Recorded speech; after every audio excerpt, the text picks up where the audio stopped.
This episode is presented by Adobe Express, the quick and easy create anything app. What does that mean? Well, say you need to make a presentation or a video or a social media post or a flyer, maybe even a video. To some, certainly to me, that sounds intimidating. But Tom, with Adobe Express's intuitive features like templates, generative AI, and real-time collaboration, it has never been easier. Adobe Express. Try it for free. Search Adobe Express in the App Store. This episode is brought to you by Indeed. Stop waiting around for the perfect candidate. Instead, use Indeed sponsored jobs to find the right people with the right skills fast. It's a simple way to make sure your listing is the first candidates see. According to Indeed data, sponsored jobs have 4 times more applicants than non-sponsored jobs. So go build your dream team today with Indeed. Get a $75 sponsored job credit at Indeed.com/podcast. Terms and conditions apply. This episode is brought to you by Credit Karma.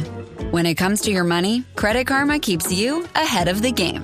You can count on Credit Karma to keep up with your financial needs as they evolve, helping you monitor your progress and giving you personalized recommendations so you can make strides towards your goals.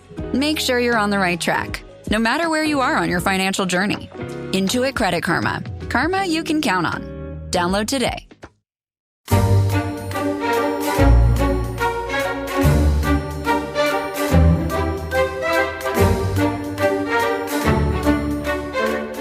Brava Ruska, a burned-out station building, a sign hanging askew from the facade. Somber silence, the little town all shot up. A deserted track along the edge of a forest. Sand, feet, and forest. Turkey oak and pine. September mists, the dewy chill of daybreak. The area is devoid of life. Even the birds are in hiding. Suddenly we freeze and stare at each other. Did you hear that? Yes, artillery. Sounds like we're getting near the thick of it. We weren't the only ones to hear. A silent tremor of anxiety ripples through the crowd. That was how it still was then. Later on, it would become an everyday thing, as much a part of life as a greeting. Then, even more so. Eventually, the greetings were dropped. The guns took their place. This was how the burning of the world announced itself.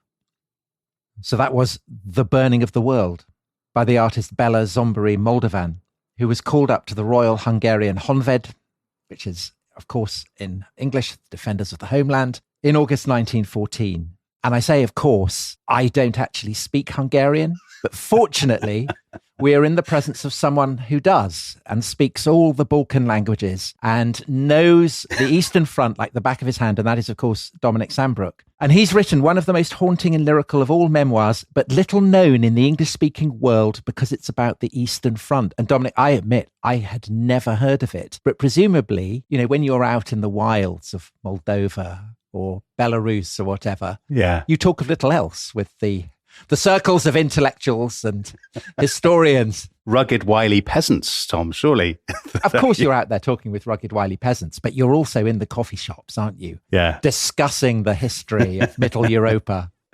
Well, this book, The Burning of the World, is actually published by the New York Review of Books, I think it is, in their classics range. So it's slightly easier to get hold of than you're suggesting. It's a brilliant memoir, actually. It is a really, really haunting book. So this guy, he's on the Adriatic Sea. He's on holiday in the summer of 1914. And then the sort of signs literally go up by the beach, by the hotels, saying, you're called up. You know, all the men are told to report to their regiments. And off he goes to the Eastern Front. And it's far, far more hellish than he could possibly have imagined. And the funny thing about it is, of course, loads of people listening to this won't have heard of this book. Why would they? Because actually, even though the first shots of the First World War are fired in the East, in Bosnia and in Serbia, these places then completely vanish. And Austria basically vanishes from the knowledge of the First World War. The Archduke gets shot. There's a few generals with big moustaches in the build-up to the First World War, and then it vanishes. The war starts because Austria wants to take revenge on Serbia, and the Russians want to stop them. And those three countries just then vanish, by and large, from our own accounts. It's then all Tommies and the Somme and Verdun and stuff. But we're going to put that right, because we're going to tell the story this week of what happened in the East. And it's a really, really remarkable story. So first of all, it is completely different from the story of what's going on in the West. In the West, you have the lines of trenches, you have the mud, you have the Tommies, all of that. It's a stationary war, isn't it? Whereas in the East, it's much more like the Great Northern War, or you might say like the Eastern Front in the Second World War.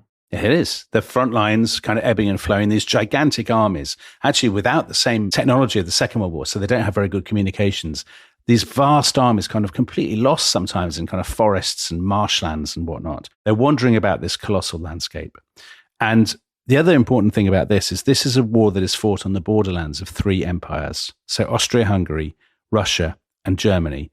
And a lot of the territory that's being fought on is inhabited not by Austrians, Hungarians, Germans, or Russians, but by Poles, Ukrainians, and Jews, which adds its own kind of flavour to the conflict. Because the borderlands of empires are often bloody. Exactly. And actually, a lot of historians, looking at what happened in the Balkans, in East Prussia, and in a place called Galicia, which is now southeastern Poland and western Ukraine, they see this as a rehearsal for the horrors to come in the 1930s and 1940s. But let's start with the people who fired the very first shots of the war. So the Austrians, the Serbians.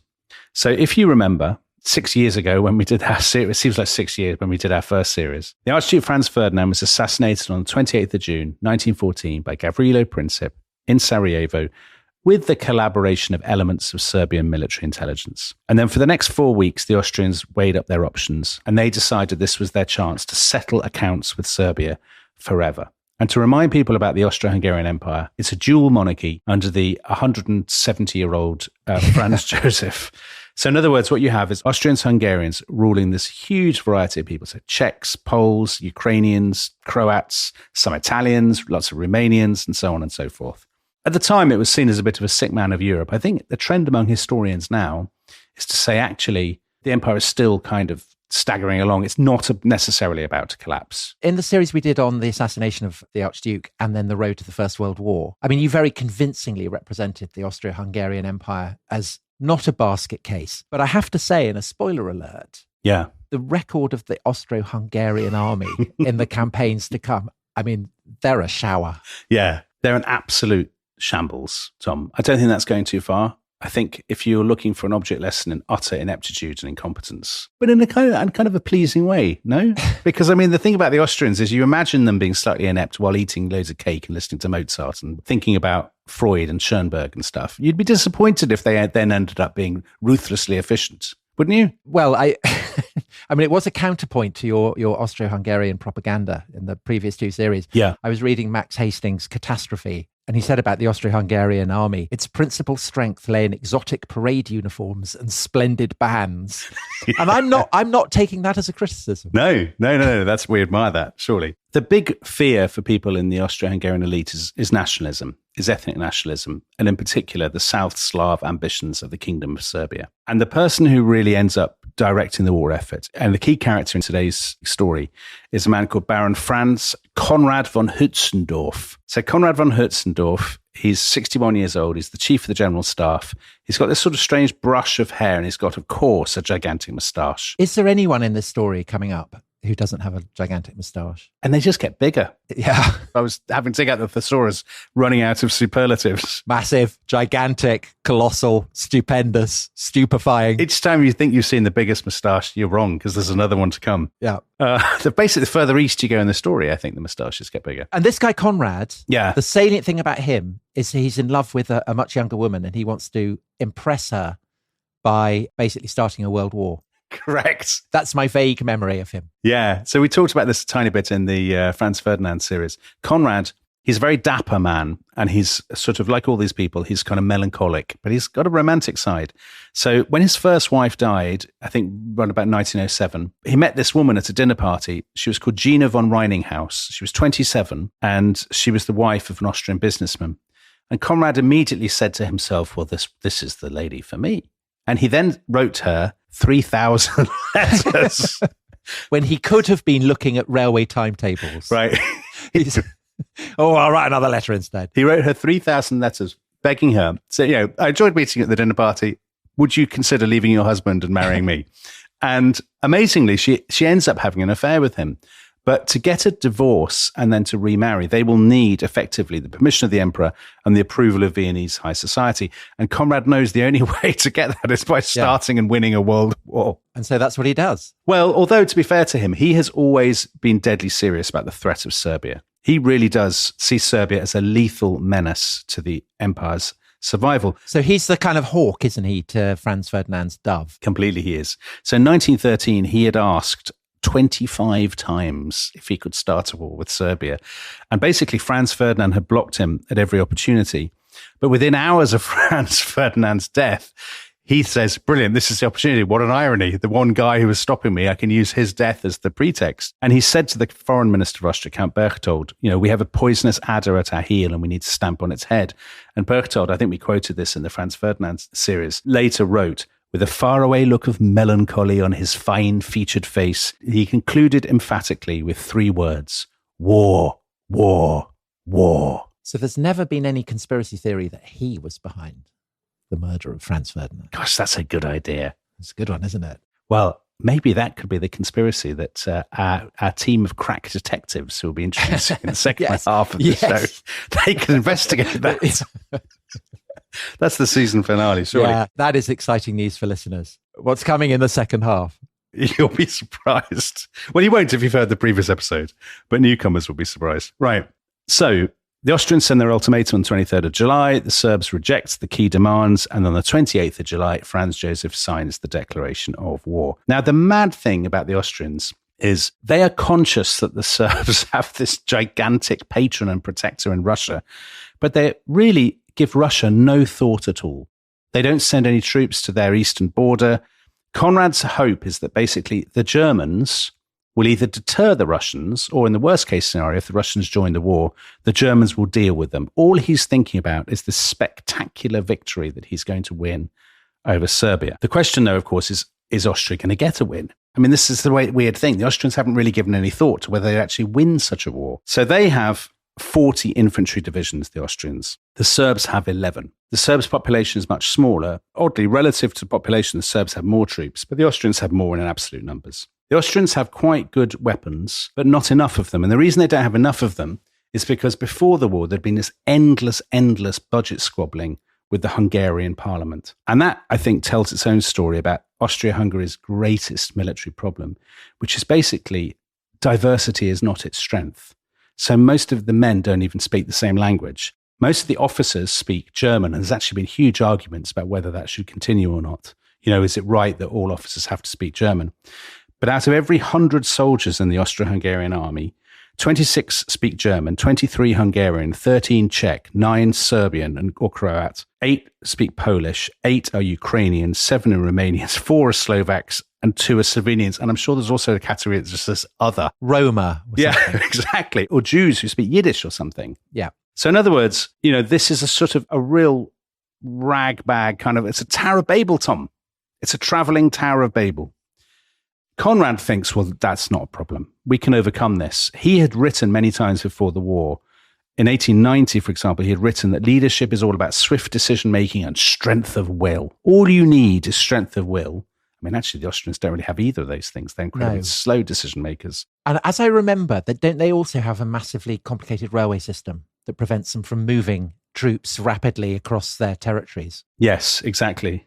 Which is what Conrad should have been studying rather than writing letters to Gina, one might argue. Well, every way in which they organised this war is laughable. Here's a perfect example, right? The morning after the declaration of war, the early hours of the 29th of July, they say, well, we're going to kick off the campaign. And they have this river warship called the Bodrog. Great name. Which begins firing shells across the Danube into the centre of Belgrade. So you think, okay, right, it's all going to kick off. But then the Austrians do absolutely nothing. So they then do nothing for 2 weeks. And the reason for that is that Conrad, to please the kind of farming lobby in the empire, had introduced harvest leave for the army. So all his men are away, like literally working like in the sort of Thomas Hardy. Yeah, with their scythes. Yeah, like a Thomas Hardy novel. They're kind of scything corn or wheat or whatever they're doing. And the troops from places like Zagreb and Budapest won't get back until the end of July. So basically, the Serbs have all this time to get organized. They've got 2 weeks to get organized. And here is the maddest part of this story. The man that the Serbs want to lead their armies, lead the resistance, is a man called Radomir Putnik. And he had led their armies in the Balkan Wars, so the wars they'd fought against the Ottoman Empire and then Bulgaria just before the First World War. And Radomir Putnik, everybody loves Radomir Putnik in Serbia. He's in his late 60s.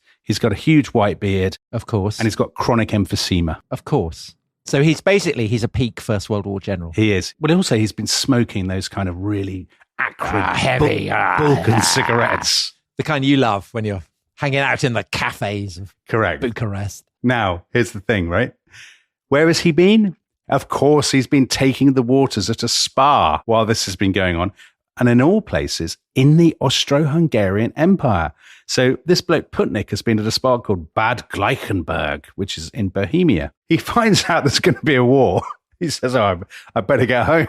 He gets on the train and he's literally changing trains in Budapest when he's arrested by the Austro-Hungarians. And this, I think, is the ultimate sign of the Austro-Hungarian lack of seriousness. They've arrested this guy who's going to lead Serbia's armies against them.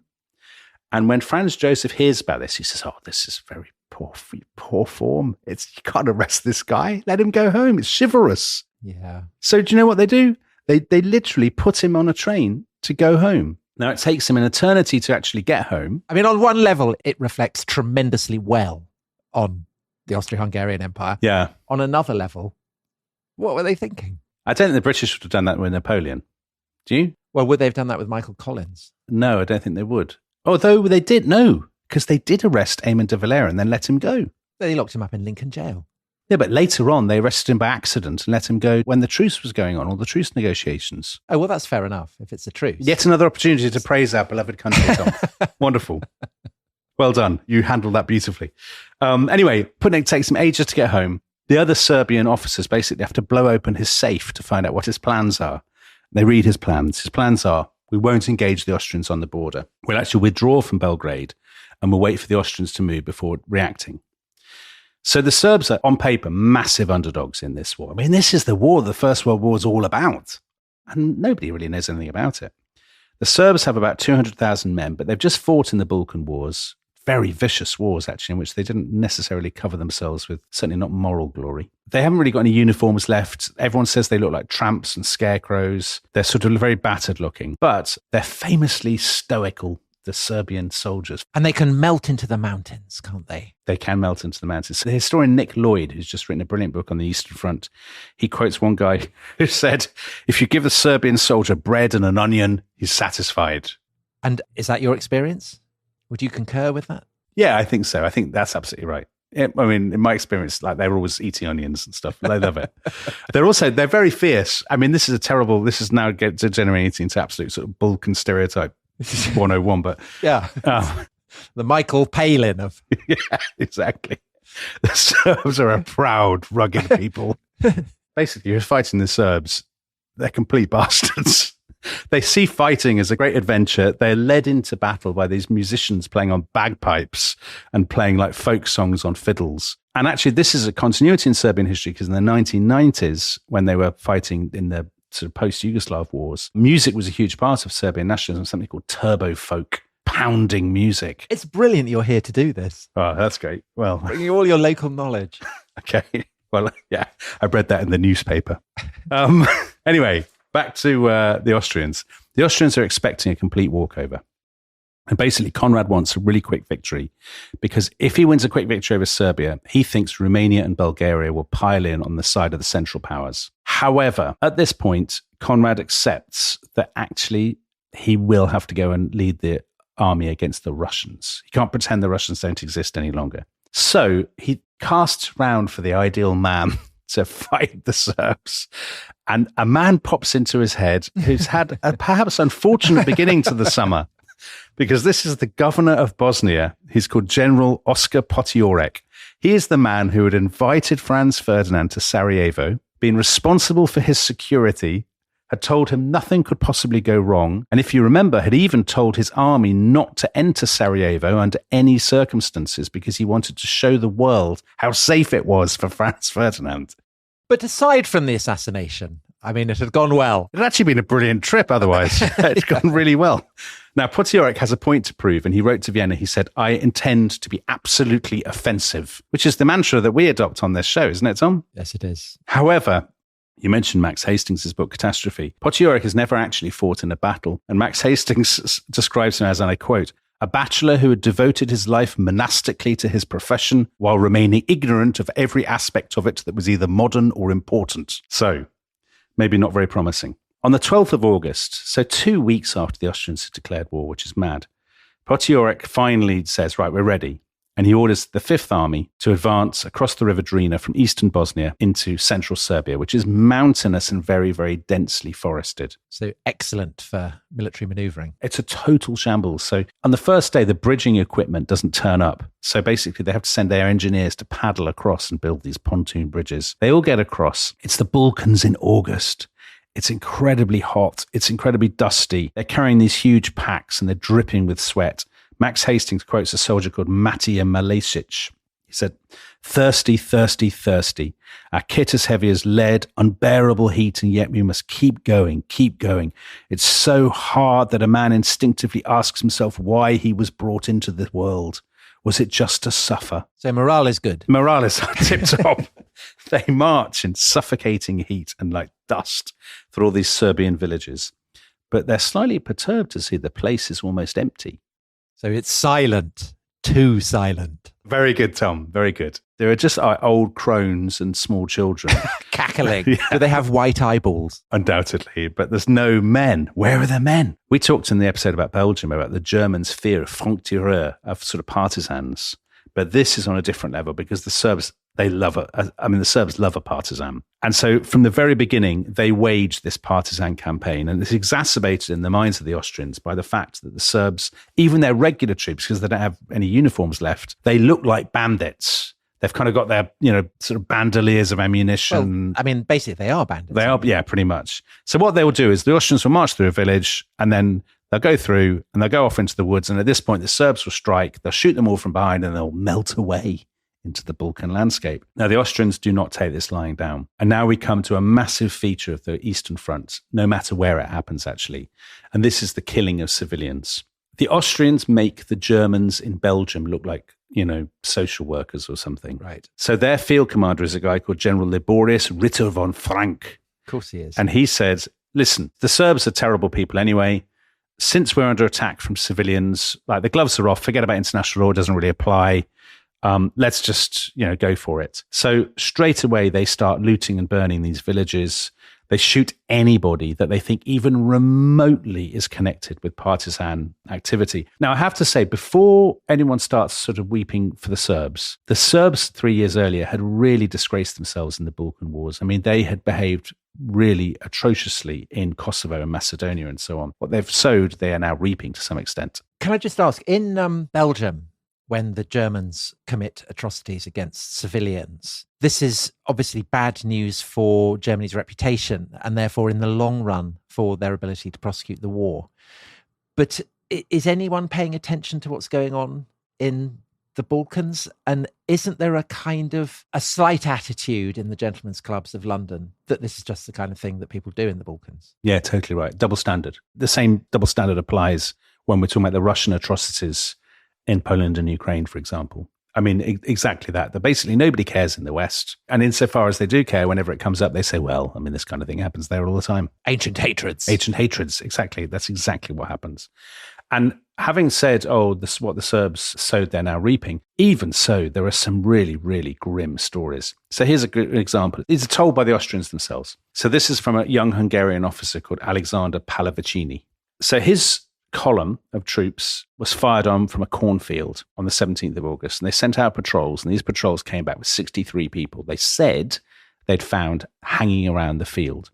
Some of these, Pallavicini claimed, were women and children caught with rifles. One of them was an Orthodox priest caught with grenades. And he wrote, an hour later, only a mass grave was visible. In order not to upset our soldiers by the sound of shooting, these people were bayoneted to death. The priest's beard had supposedly been ripped off. Our men were that angry after the atrocities committed against them. He describes this very starkly, and then he has no regrets or guilt. He says, the hatred for us is boundless and everyone is our enemy. We're not fighting against an army of 300,000, but against a whole nation. And Dominic, presumably the evidence for the priest having the grenades and the women and children having guns comes exclusively from the people who've shot them. Of course, yes. Who's to say how true this is?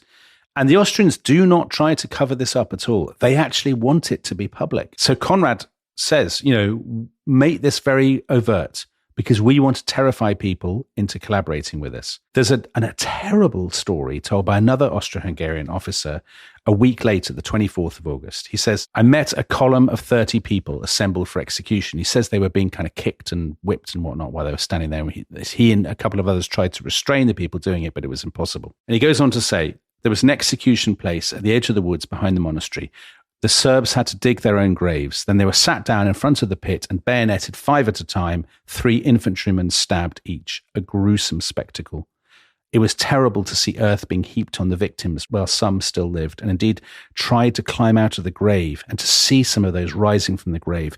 Our men behaved like savages. I couldn't stand the sight, and I left them to it. So, Austro-Hungarian officers themselves are troubled by this.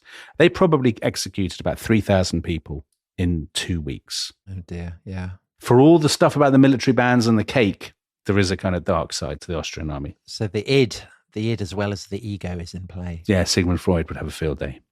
Now, meanwhile, the Austrians have been marching into Serbia. They have a particular objective in mind, which is this railway junction at a place called Valjevo. And in the way, there is this kind of heavily forested ridge called Mount Sur. And they reach the top on the late afternoon of the 15th of August. They're knackered, they're very thirsty, they're very hungry. There's a massive thunderstorm that night. And in the middle of the thunderstorm, that's the point that the Serbs choose to strike back. And the result is total chaos. The Austrians are inexperienced. They panic. They start running away. They're kind of a huge mob of Austrians running away down this mountain. Unbelievably, they just keep running. And within 4 days, they've crossed the river again and they've gone back to Bosnia. So their first attempt to invade Serbia has been a ludicrous failure and a very bloody failure. The Serbs have lost 16,000 men. The Austrians have lost 30,000, including loads and loads of their officers. And in the eyes of the world, this is a terrible humiliation for them. General Potiorek has spent the whole time in Sarajevo. Right. Ironically. He says, oh, well, this wasn't my fault at all. I think it was the fault of our Czech troops, actually. They're very disloyal. They're poorly behaved, the Czechs. By blaming the Czechs, he's able to cling on to his job. And straight away, he starts writing to Conrad and he says, I'd love to have another crack at the Serbs. Will you send me some more men and some more guns and whatnot? Conrad says, no, I don't think so. You've had your chance. But Potiorek is well connected at court. He gets his friends to lobby the Emperor Franz Joseph, and eventually he's given permission to have another crack at the Serbs.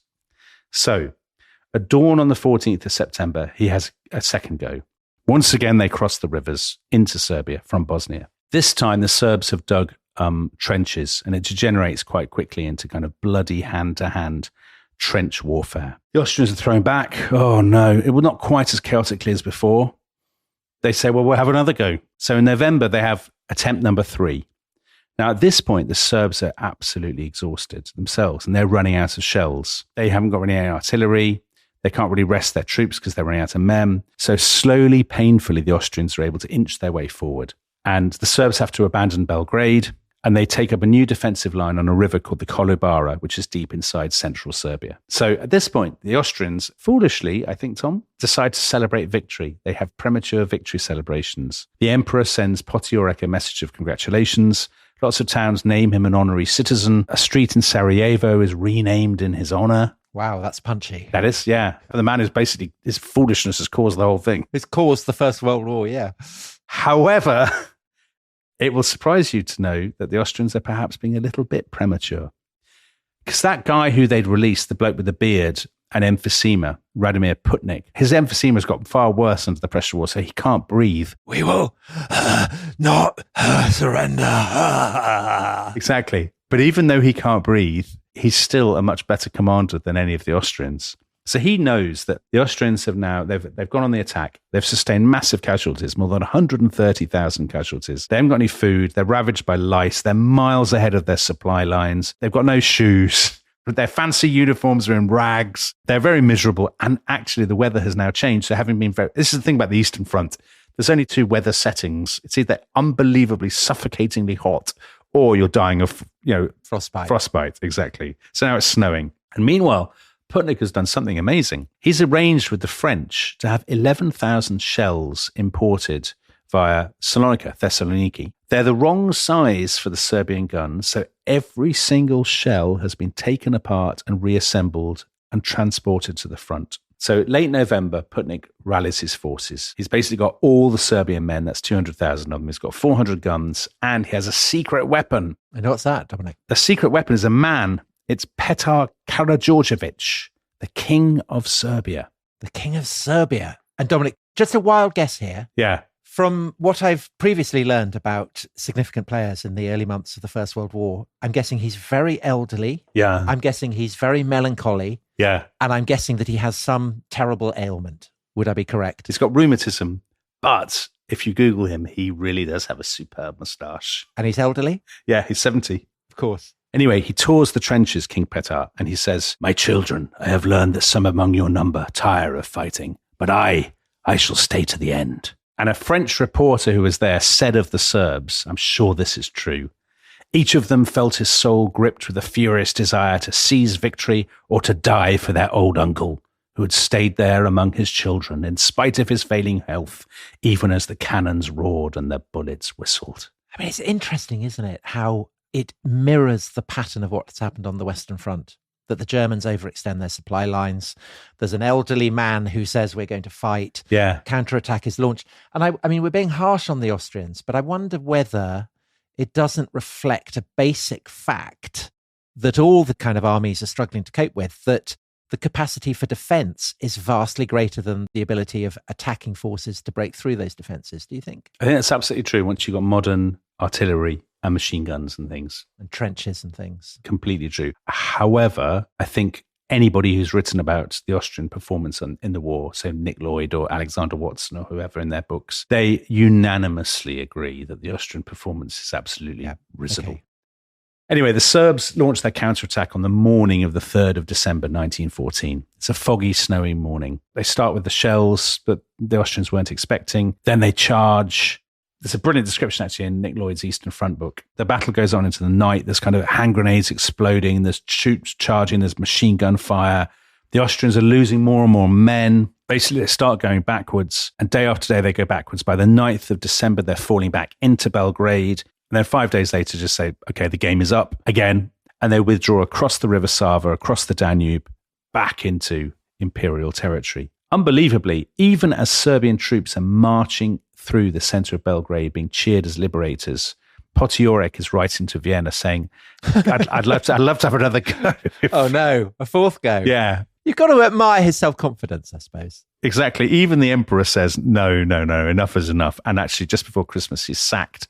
And I think it's fair to say he's had a very disappointing 6 months. Yeah. That CV is going to take quite a lot of work. Exactly. Actually, I didn't quote this, actually, but in I think it's maybe Max Hastings' book, there's a line from him where he says, he's so disappointed to have been sacked. He says, "I'm very disappointed because I now won't have the opportunity to clear my name of the very cruel and foolish things that people are saying about me."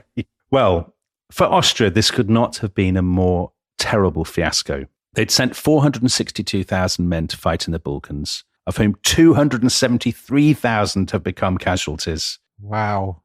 Oh my God, so over half. Yeah. Now, that includes tens of thousands killed, a far greater number who are missing, and tens of thousands who are dead of disease of one kind or another. And the real nightmare for the Austrians is that now that their weakness has been exposed for everybody to see, the vultures are circling, and one vulture above all, and that is their supposed ally, Italy. However, there is one bit of good news for the Central Powers in the East, because although the Austrians have let themselves down, elsewhere, our old friends, the Germans, have found two very impressively efficient and ruthless commanders to lead them against the Russians. And mustachioed commanders, right? So yet more massive Teutonic moustache action to come. And we will find out who they are and what impact they have on the Eastern Front after the break. This episode is brought to you by Uber. Now, do you know that feeling when someone shows up for you when you need it most? We all need that sometimes, and Uber knows it. Uber isn't just a ride or a meal delivered. It's showing up no matter what. Like for your long-distance friends, bringing soup when they're sick, sending flowers when they're down. When it really matters, whatever it is, you show up. Where there's a will, we're on our way. Uber, on our way. Download the app today. This episode is brought to you by the Folio Society. Now, Thomas, in the Middle Ages, it could take you years if you were a monk to create a manuscript. You'd have to copy it out word by word. And then after all that, the margins would be ready and you'd put all kind of decorative elements and all kinds of gilt and stuff in the margins and it would look fantastic. So it might take often years to finish, but the finished product would then last for centuries. And that is pretty much what the Folio Society does today, only of course with slightly less parchment and fewer quills. Yes, the Folio Society takes some of the greatest works ever written, things like George Orwell's 1984 or the quests in J.R.R. Tolkien or Frank Herbert's Dune, and their team of editors and designers and artisans, they craft books that are so beautiful, they're like works of art in their own right. So each one is carefully designed with slipcases, award-winning illustrations, and covers that honor the stories inside.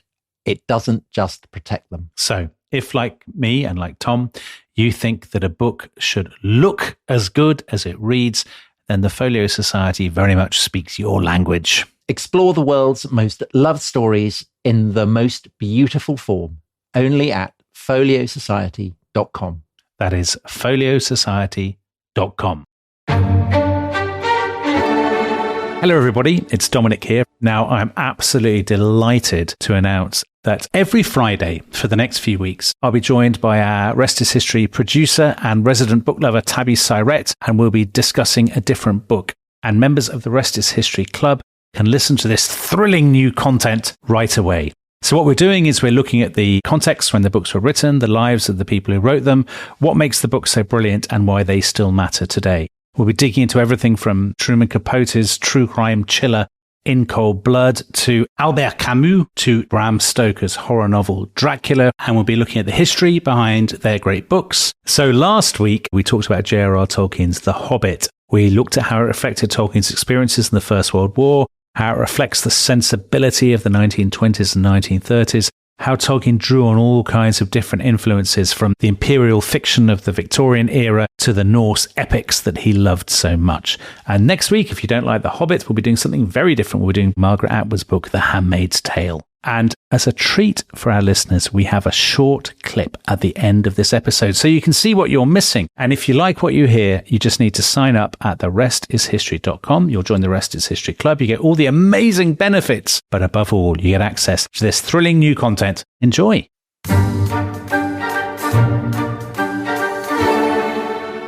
Hello, welcome back to The Rest is History.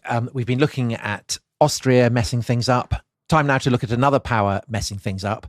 And Dominic, this power is Russia. And we haven't really mentioned Russia at all, have we? Which is odd because in some ways, perhaps the Russians more than any other power have responsibility for turning a Balkan crisis into a world war. Yeah, I think that's a fair case, Tom. Some listeners may disagree, but the Russians didn't have to treat Austria's attack on Serbia as the trigger for an all-out conflict. They did. They felt that they couldn't give ground. And so they've got involved in a war which will, of course, in the long run, destroy the Tsarist regime and kill Nicholas II. So Russia is the world's largest country, 164 million people. It's the world's fourth biggest economy. So what are the top three? Britain, Germany, America? Yes, Britain, Germany, the United States. But not in that order, I think. I think the United States at this point is number one. And the Russians have the world's largest army. So they've got 1.5 million people with another 3 million in reserve. This is what had always terrified the Germans and the Austrians. There are just so many Russians. So the supreme commander of the Russian army at this point is not the Tsar. The Tsar does become the supreme commander later. But at first he appoints his uncle, Grand Duke Nikolai,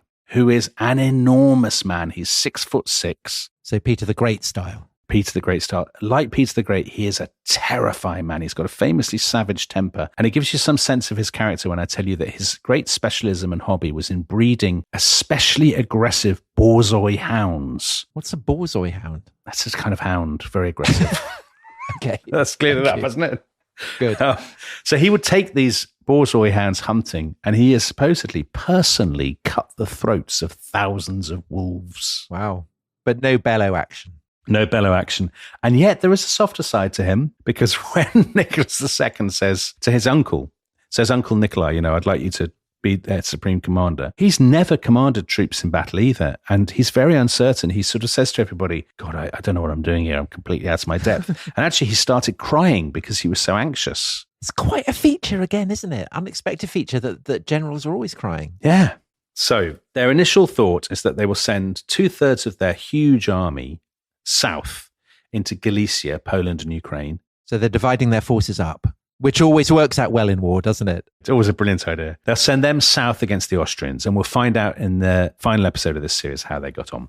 But they send the other third into the German province of East Prussia. So this is the sort of very heavily forested, watery landscape of the Teutonic Knights and the Baltic Crusades. It kind of got an odd kind of a sort of dreary romance to it, I think. So the Teutonic Knights who had been defeated in this landscape at a place called Tannenberg. They had indeed, and we will be talking about that. You might say, this is very foolish. The Germans have the world's best army.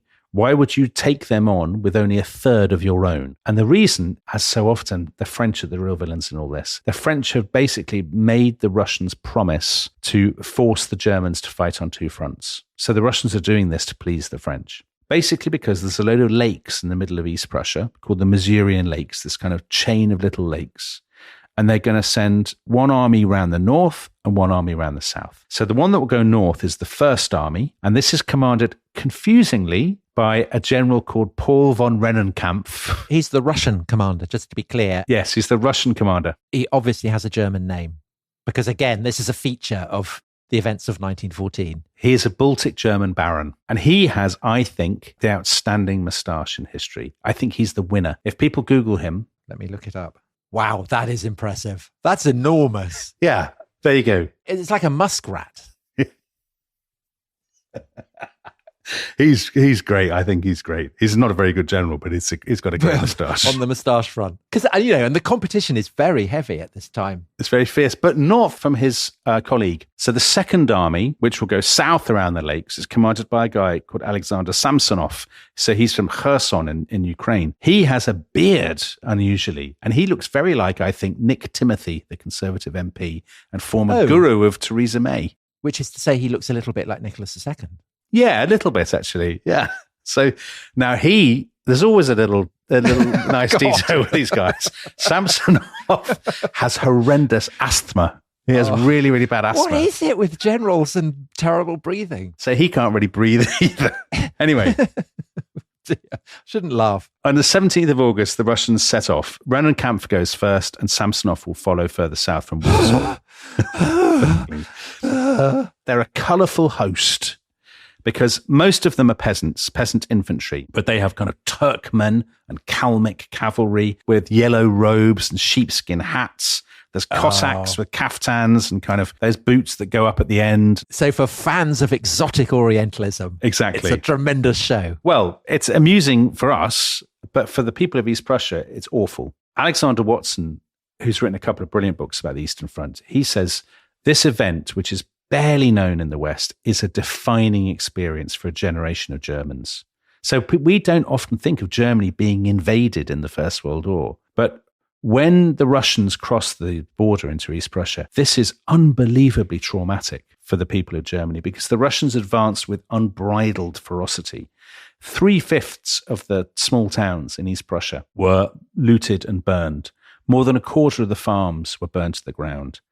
Again, as so often, the obsession with partisans. Grand Duke Nikolai said, any village where our troops are attacked in any way must be completely destroyed. They shoot about 1,500 people, and I think the reason there's not more is because East Prussia is not very densely populated. They would have shot more if there were more people. These are the bloodlands, then, of Timothy Snyder's book. Yeah. Probably the worst place to be born in the 20th century. Do you know, it's also the worst place to be an enthusiastic cyclist, like your great uncle, is it? Yeah. Why? Because to have a bicycle in the Russian Empire, bicycles were a luxury and they were very unusual. Russian soldiers, when they saw people on bicycles, assumed that they were military machines and shot their riders because they said, these people are clearly partisans. 1 in 20 of the people killed by the Russians was riding a bike. Very glad that great Uncle Charlie was not on the Eastern Front. Yeah. He wouldn't have fared well. It's rare that you hear people say they wish that their ancestors had been on the Eastern Front. True. In either World War. Anyway, at first the Russians advance and they think, this is going brilliantly. East Prussia has this army guarding it called the Eighth Army, German. They're hugely outnumbered. They have an elderly commander called General von Prittwitz. Does he have breathing problems and a large moustache? I think he has commanding problems, actually, rather than breathing problems. Because when his men first meet the Russians at a place called Gunbinen, a village, the Germans end up retreating in confusion, and Prittwitz says, we're doomed. We're never going to beat the Russians. The Russians, meanwhile, are cock-a-hoop. So Rennenkampf's men, they've never seen such wealth as they're seeing on these German farms. So they're absolutely, all these stories about them stuffing themselves with ham and goose. They find a cheese factory. Oh, yeah, this is a great story. And they loot this cheese factory. So all the Russians, all the cavalry are riding with an entire cheese dangling from their saddles. And one of them said later, a cavalryman is used to many odors, but never did we smell as we did then. So they stink of cheese. Now, at this point, the Russians make some terrible mistakes. First of all, Rennenkampf, he's the guy who's gone north with the First Army. He says, we're doing splendidly. Let's have a little rest now and gather some supplies. Now, Samsonov is going around the lakes to the south. He has a very tense relationship with Rennenkampf, and he wants in on this cheese action and on the spoils and stuff. And he says to his men, come on, keep going south around the lakes. Now, both of them assume that the Germans are finished. And indeed, the German commander, Prittwitz, he thinks that. He rang Moltke. And on the 21st of August, he said, my men are as good as done. But it's interesting, isn't it? This is exactly the same time as the Germans are making an identical mistake about the French and the British on the Western Front. Yeah. Goes back to the point you made in the first half of this episode, Tom. If you're attacking in the First World War, you're generally in trouble. Yeah, you're losing. Anyway, Prittwitz said, we're doomed. Let's all withdraw. This is a terrible disaster. The very next afternoon, von Moltke sent a message to Prittwitz's headquarters, which pleasingly was at Marienburg, beside the vast fortress of the Teutonic Knights. So today that's Malbork in Poland. I've been to this castle. It's one of my favorite castles. Huge brick castle. Brilliant. Yeah, it's the one built out of brick, isn't it? Yeah. Exactly. Prittwitz kind of opens the message, and the message basically says, you're fired. Because in his place, Moltke is going to appoint somebody who he thinks can win the war against the Russians. And he's got another elderly general in mind. And this is the top Teutonic walrus, hewn from the oak of Prussia, Paul von Hindenburg. Right, yes, who will play a key role in the story of the Nazis. So Hindenburg is of classic Junker stock. That means he's part of the kind of Prussian landowning classes. He'd fought in the Franco-Prussian War. He then taught at the War Academy, and he'd retired in 1911. And so since then, he's been sitting at home in Hanover, basically smoking his pipe and reading the paper. And when war broke out, he waited for the call, and it never came. And he was gutted, and he complained. He said, I sit like an old woman in front of the stove. I've got nothing to do. And Moltke sends him this telegram. It reached Hanover on the afternoon of the 22nd of August. I want you to go and command the army in East Prussia. Hindenburg sent a brilliant, terse, 2-word reply, am ready. And then at 4 o'clock in the morning, he went down to Hanover Station. There was a special train waiting for him on a darkened platform. And he gets on this train, and on the train is his new chief of staff. And then they head off east. Everybody said of Hindenburg, the thing about Hindenburg that's great is he's very meticulous. He takes his work seriously, but he's a bit like General Joffre in France. He's completely unflappable. He will never panic. He's very good-humored. His men like him, and he will never, never collapse in a kind of hissy fit. But actually, Moltke only wants Hindenburg as a figurehead. There's a claim that actually Hindenburg only got the job because his house was on the same train line that the chief of staff would be taking, because it's the chief of staff that Moltke really wants.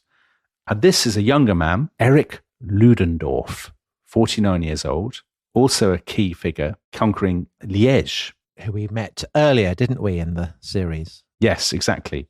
He is not a Junker. He's not from the landowning classes. He's from a merchant family in what's now Poland, and he'd become this brilliant military prodigy. The reason that he's not appointed is because he's not of the right class. And the Kaiser doesn't like him, does he? Because he sees him as a parvenu. The irony, of course, the Kaiser thinks that he's the kind of man who would wear the wrong shoes. And he probably does, but it doesn't matter because he's a very good general. Everybody has always said of Ludendorff, he is the great star of the German army. He is the rising star. He's the sort of future England captain Isn't that what people say about cricketers? Yes. Yeah. They'd also said, however, that he's an incredibly glacial and ruthless person. Well, the two aren't contradictory, surely. No. Of course not. Of course not. He is a serious person. His wife said of him, she'd never known him to laugh or make a joke of any kind. She also always called him Ludendorff by his surname. I like that. But that said, actually, we can overdo this because his men were very loyal to him and they adored him. A general can be glacial and never laugh and have his wife call him by his surname. Yeah. But if these are qualities that make it likelier that you as a private soldier are going to survive a battle, of course you're going to love him. Yeah, of course. As you said, Ludendorff has been the big star of the war's first weeks. He captured Liège.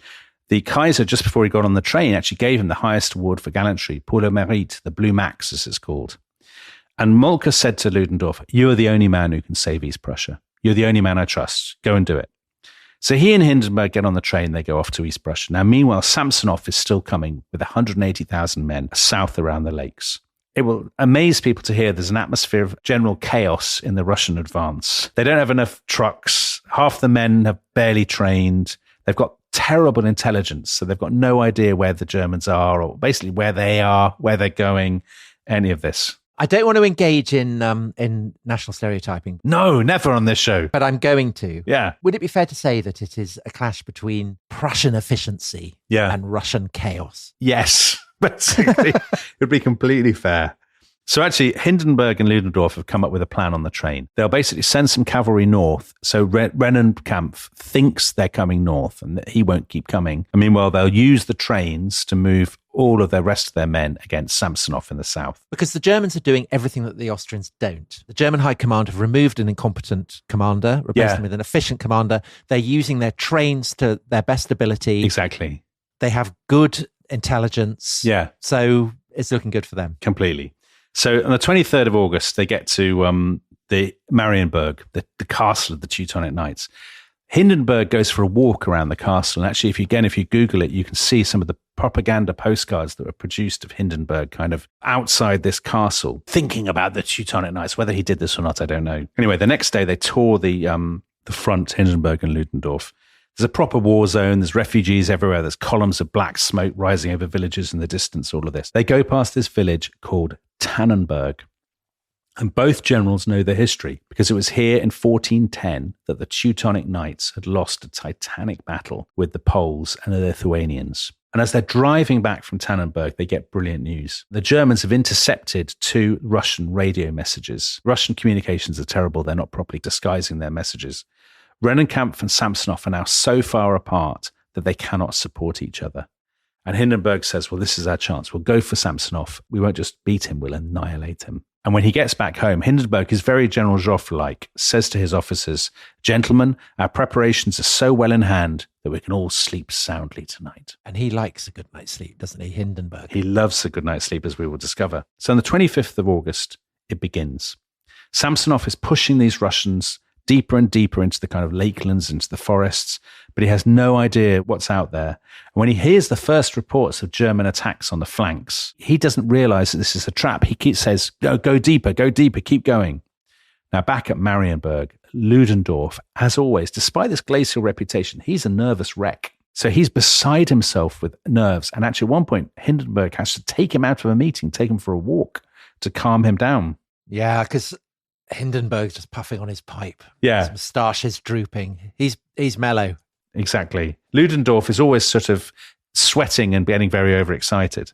Anyway, everything is actually going according to plan. Samsonov is walking deeper and deeper into this trap. So 2 or 3 days he keeps going. He still doesn't realize, even as the Germans are attacking him on his flanks, what he's doing. And then on the 28th of August, so about 3 or 4 days into this battle, he realizes that something is wrong. Samsonov rides forward to see what's going on, and he leaves his communications technology behind, which is a complete disaster for him. Now, meanwhile, the Germans are closing the trap, and they're basically closing in on this army in the forest. Samsonov's men could have maybe got out if they'd immediately withdrawn. Instead, very foolishly, they stand and fight. And that means the Germans are able to cut their lines of retreat and completely surround them. Right. And so what happens now is a total bloodbath. Thousands upon thousands of the Russians are killed. The forests are strewn with bodies. For the next 2 days, They tried to break out. They couldn't. They're lost. They're disoriented. They're terrified. And by the 30th of August, Samsonov's men are surrendering in their thousands. Often they're just sitting in the woods with the kind of the hands in the air, hands on their heads, thousands of them waiting to be captured. The Schlieffen plan had been all about trying to recreate the Battle of Cannae, Hannibal's great victory over the Romans that consisted in surrounding an army and completely annihilating it on the Western Front. But as it turns out, the Battle of Cannae is replicated on the Eastern Front at Tannenberg. Yeah, very nice. Exactly the tactic, isn't it? Yeah, closing the pincers of the trap. Yeah. Works brilliantly. So Hindenburg and Ludendorff, we haven't actually mentioned yet our plan to do an investigative police drama with them as the detectives. They're going around on trains and they're smoking pipes. And then when the need for action comes, they do their stuff. I think they'd be brilliant. Yeah. But if there's also a crime, they'll solve that on the way. Anyway, they have taken 92,000 prisoners, and they had never imagined such a haul. The Kaiser rather lets himself down at this point. The Kaiser has a charming plan for the prisoners. He says, I've got a brilliant idea. Why don't we corral them all on the Courland Peninsula in Western Latvia and starve them all to death? And actually, even Hindenburg and Ludendorff say, I think that's a bit much. Samsonov, so with his asthma, he escaped in the woods with his entourage, with his Cossack bodyguards. They left their maps behind very foolishly, so they got completely lost in the woods, and they tried to navigate using a compass, like it's basically like sort of Duke of Edinburgh award thing that's gone horribly wrong. Gone horribly wrong, yeah. But Samsonov can't breathe. He's very depressed. He says to his bodyguards, the emperor trusted me, Nicholas II. How can I ever face him after this disaster? And then he basically goes off for a walk into the woods, and they hear a gunshot, and he's shot himself. Oh, God, so like Varus after using the 3 legions. Exactly. Back in Germany, total ecstasy. Because this is the point at which the Battle of the Marne has started. The Western offensive is faltering, and the public are desperate for good news. Hindenburg says to the Kaiser, could we please name this after the Battle of Tannenberg?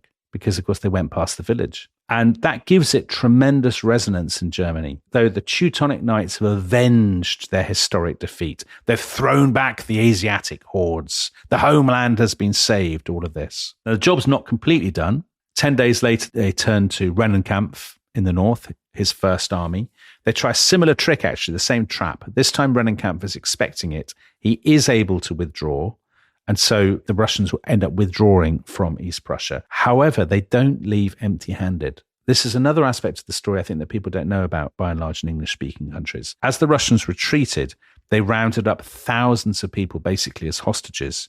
So Max Hastings tells a very moving story about a family called the Schukas, who lived in a village called Popovan. There was a school teacher, his wife, and 2 daughters. Basically, I won't tell you the whole story, but they were taken by the Russians as hostages. They were taken off to Siberia, and they didn't get home until 1920. Okay, so again, a prefiguring there of the events of the Second World War and its aftermath. Exactly. Well, here's a real prefiguring.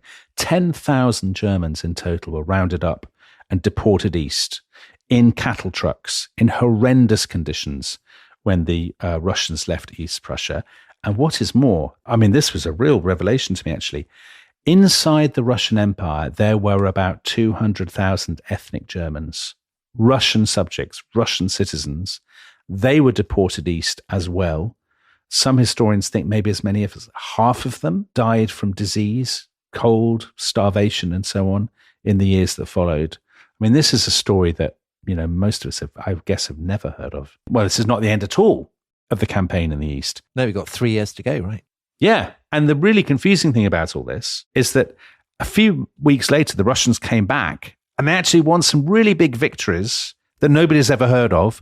The Battle of the Vistula, the Battle of Łódź. The Battle of what? Łódź. It's an industrial town in sort of south-central Poland. No, I've literally never heard of that. It's spelled Lodz. You've seen that word. Lodz. You've seen that written down. I think Lodz is how you pronounce it, Dom. No, I think not, Tom. Łódź. This is the way the Eastern Front works. Now, putting that on one side, Hindenburg and Ludendorff are the huge winners from this. Hindenburg becomes a national idol, almost unmatched, I think, in any other country.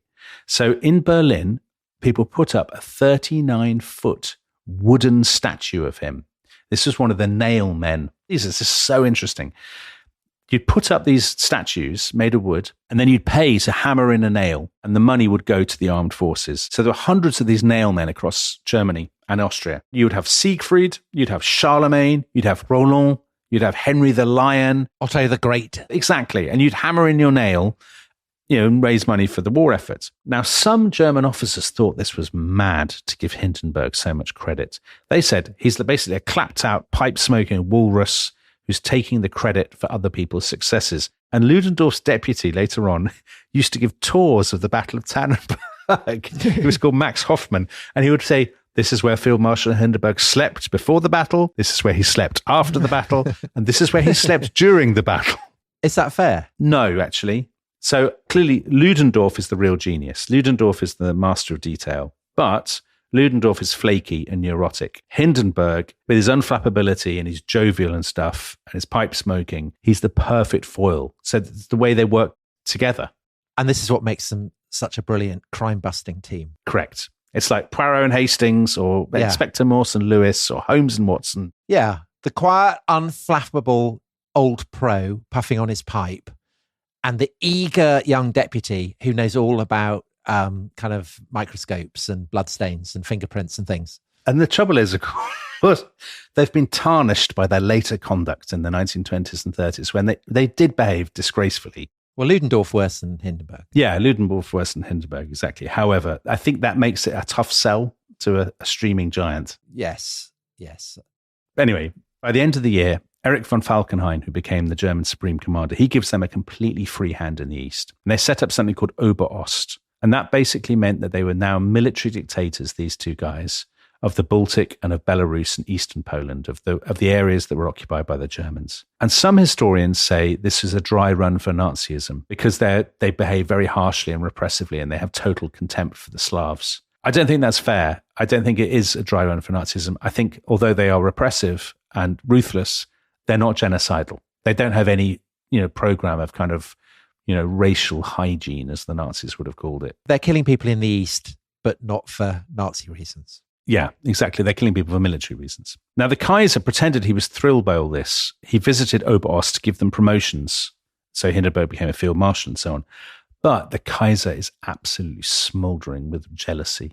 He's really jealous of Hindenburg, and he absolutely despises Ludendorff. He says he's a dubious character, eaten away by personal ambition. What great things is he supposed to have accomplished? I mean, that's rich coming from the Kaiser. Well, defeat the Russians. Yeah, defeat the Russians, exactly. And of course, the great irony is that by the end of the war, the Kaiser will become their puppet. Because that's the real legacy of the Battle of Tannenberg. It gives power to these two men who think the war can be won on the battlefield, not with a negotiated settlement. So you could argue that in the long run, Tannenberg is a disaster for Germany.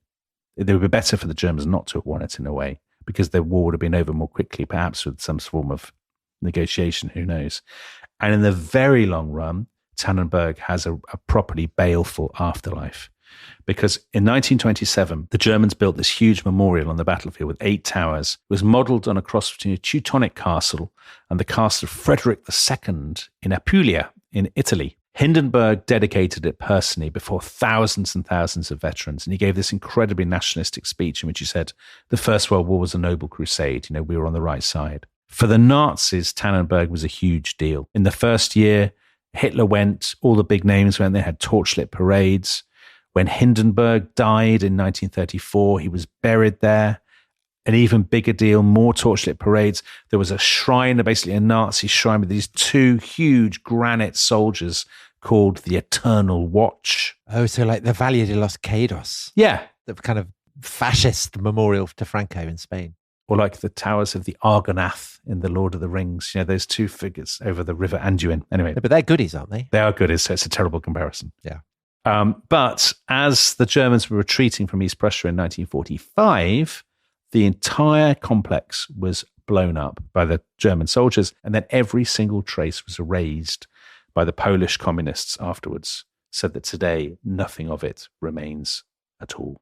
That is looking far ahead into the future. But for now, we're still in 1914. So in today's episode, just to sum up, the Austrians have really messed things up in Serbia. The Germans have held the Russians off in East Prussia. But Dominic, is there more drama to come on the Eastern Front? And will it provide us with one final episode in this series on the war in 1914? It will indeed, Tom, and it's the most dramatic story of all. It is a titanic struggle.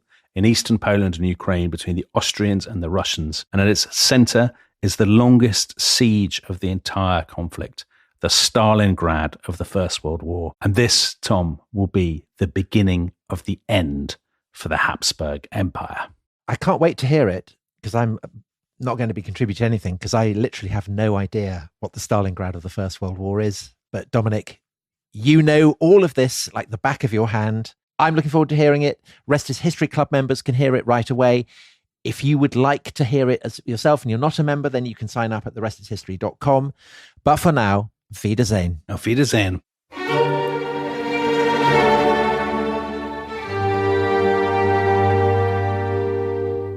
Hello, everybody. It's Dominic here. Now, here is an extract from our thrilling books episodes from J.R.R. Tolkien's fantasy classic, The Hobbit. Enjoy.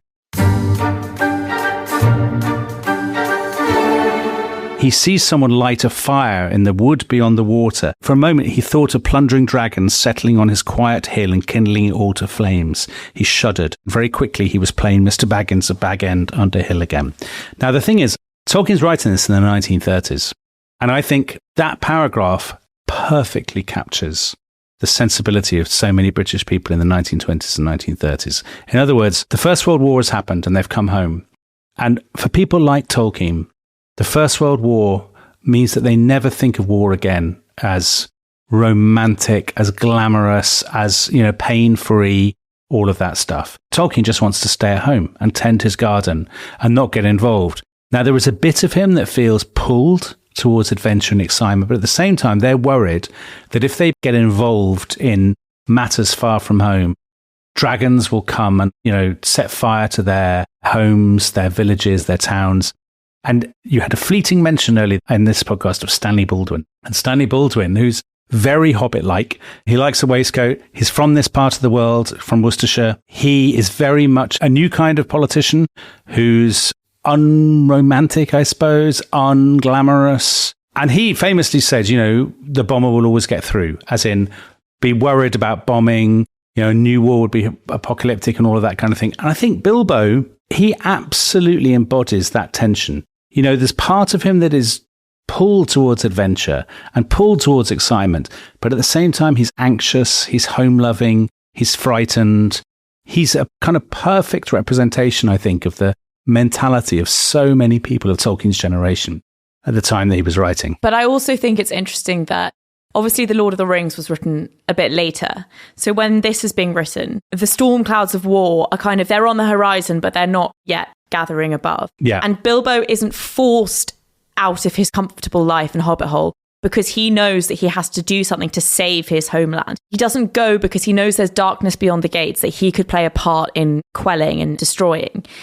In The Hobbit, the stakes aren't that high. There isn't an existential threat at the door yet. No. It's just about reclaiming something that was lost. Whereas Frodo in The Lord of the Rings has to go out and save the world. And Lord of the Rings was probably written at a time when, the threat of the Nazis was unavoidable. The wolf was at the door. Yeah. It's much less existential in The Hobbit. It's actually the love of exploration and adventure. And I guess to some extent, the story of The Hobbit, it's all about Bilbo finding his courage, really. Not physical courage, because he never really fights in battles and does all those things.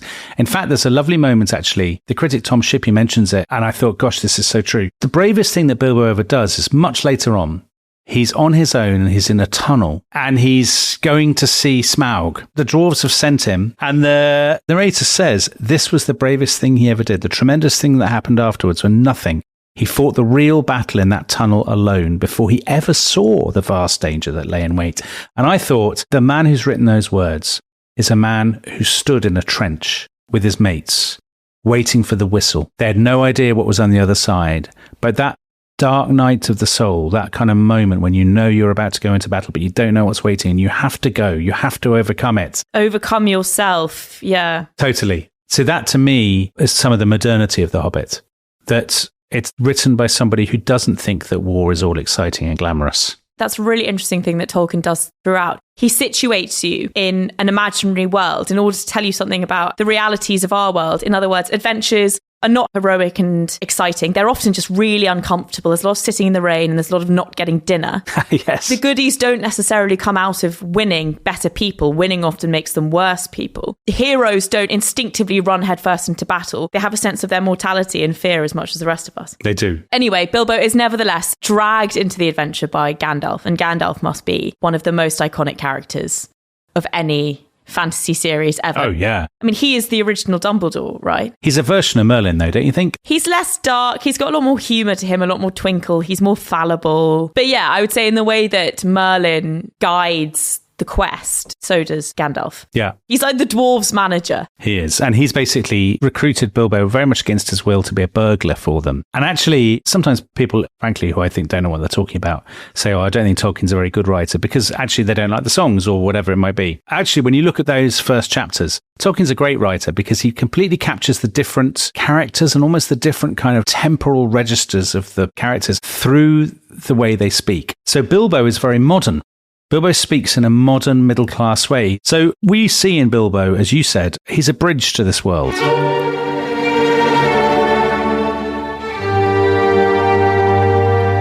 And if you want to hear the full episode, you just need to sign up to the Rest is History Club at therestishistory.com. And not only will you get access to this thrilling new show, but you get all the usual benefits. You get the ad-free listening, the early access to episodes, the bonus episodes. And if you're not a massive fan of The Hobbit, don't despair, because in the next couple of weeks, we'll be doing Bram Stoker's chilling Dracula, and we'll be doing Margaret Atwood's dystopian fable, The Handmaid's Tale. Bye-bye.